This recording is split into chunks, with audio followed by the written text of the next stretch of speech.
जहां बीजेपी को 21 मार्च से पहले नया अध्यक्ष मिल सकता है। दरअसल भारतीय जनता पार्टी के अब तक 28 में से 13 राज्यों में प्रदेश स्तर के चुनाव संपन्न हो चुके हैं। जानकारी के मुताबिक बीजेपी के नए अध्यक्ष के रूप में कई चेहरों को लेकर चर्चा जारी है। रिपोर्ट देखें।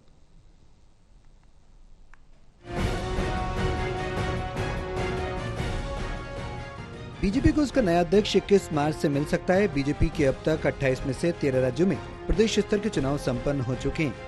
जानकारी के अनुसार 15 मार्च तक राज्यों के चुनाव को संपन्न कराया जा सकता है। बीजेपी के नए अध्यक्ष के रूप में कई चेहरों को लेकर चर्चा चल रही है।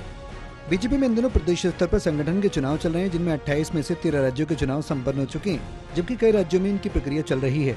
बीजेपी के नए अध्यक्ष चुने जाने के लिए आधे से ज्यादा राज्यों में संगठन के चुनाव होना बेहद जरूरी है। इस शर्त की पूरा होने पर कि नए अध्यक्ष का चुनाव हो सकता है, लेकिन बीजेपी में अभी 18 में से सिर्फ 13 राज्यों में ही प्रदेश स्तर के चुनाव कराए जा सकते हैं।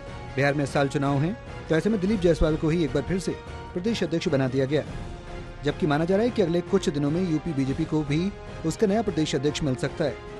सूत्रों से मिली जानकारी के अनुसार प्रदेशों में कराए जा रहे चुनाव का काम 15 मार्च तक पूरा किया जा सकता है।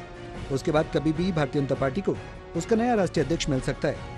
बीजेपी के नए अध्यक्ष के लिए कई नामों को लेकर चर्चा चल रही है। इनके नाम में जहां दक्षिण भारत से इस बार बीजेपी का अध्यक्ष बनाए जाने को लेकर चर्चा जोरों पर है, वहीं दूसरी चर्चाओं का बाजार इस बात को लेकर गर्म है कि बीजेपी इस बार किसी महिला को अपना राष्ट्रीय अध्यक्ष बना सकती है। खबर यह भी है कि राष्ट्रीय स्वयंसेवक संघ की 21 मार्च से 23 मार्च तक होने वाली अखिल भारतीय प्रतिनिधि सभा की बैठक से पहले बीजेपी को उसका नया अध्यक्ष मिल सकता है। मौजूदा समय में जेपी नड्डा बीजेपी के राष्ट्रीय अध्यक्ष हैं। उन्होंने 2019 में कार्यकारी अध्यक्ष के रूप में पार्टी की जिम्मेदारी संभाली थी।